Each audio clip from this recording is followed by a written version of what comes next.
Hello and welcome to another blog highlight video. I'm Isaiah Henkel with Cheeky Scientist, and today's article that was just released is a PhD's guide to writing an industry resume for 2019. So every year, if not every month, the rules of writing a resume change just a little bit because getting a job is competitive, so you want to stay on the cutting edge.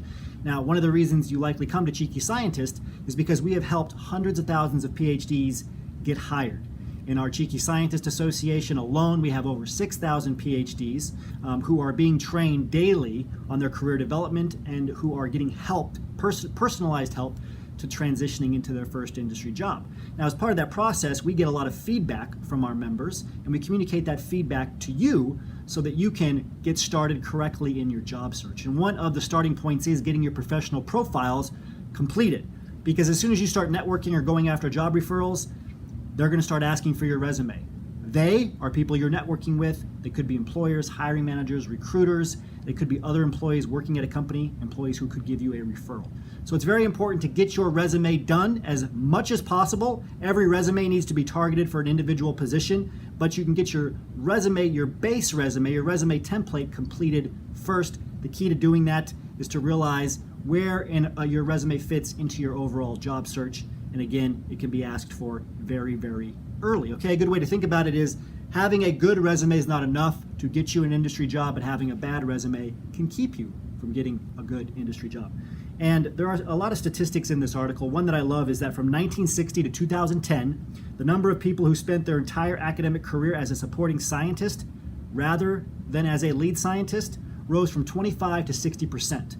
This is something that we are seeing increasing dramatically.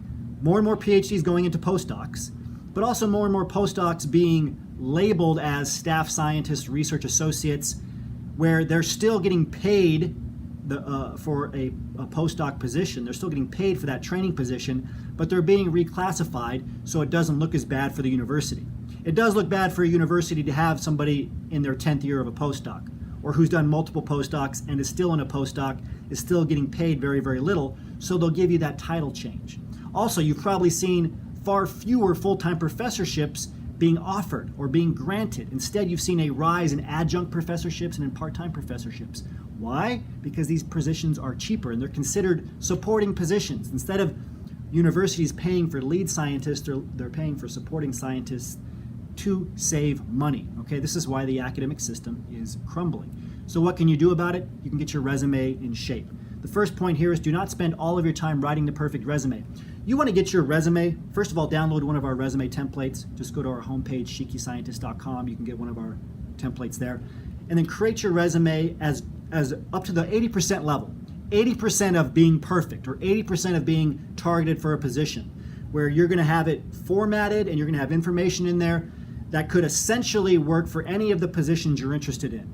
Then once you have this resume, your base resume or your resume template complete, you can target it and individualize it for every individual position, and the article goes into that. Number two, we have to keep reminding you of this. Leave out your publications. Okay, there's not a hiring manager or recruiter out there, most of whom do not have PhDs, who are asking themselves, I really want to know which volume and which issue number this publication was from, or they want to know the volume, the issue number. They don't need to see a works cited section of your publications. If you're using EndNote or one of these other works cited publication platforms or software packages on your resume, you're doing it wrong. Instead, in your professional summary, which is part of the resume that we recommend, at the very top, you could say something like, did XYZ resulting in 3 publications, including a XYZ publication, right? A Nature publication or whatever your top publication is. Number 3, and this is the last one I'll go over, strategically include keywords relevant to the positions you are applying for. Keywords include location, the actual job title, the technical skills and transferable skills that are on the job posting for the position that you want. Again, every resume has to be targeted individually for every individual position. If there is no job posting, set up an informational interview, take notes, and use the words that the person you're interviewing used. More on that in the article. So make sure you check out the full article. As always, remember your value as a PhD and start thinking and acting like a successful industry professional.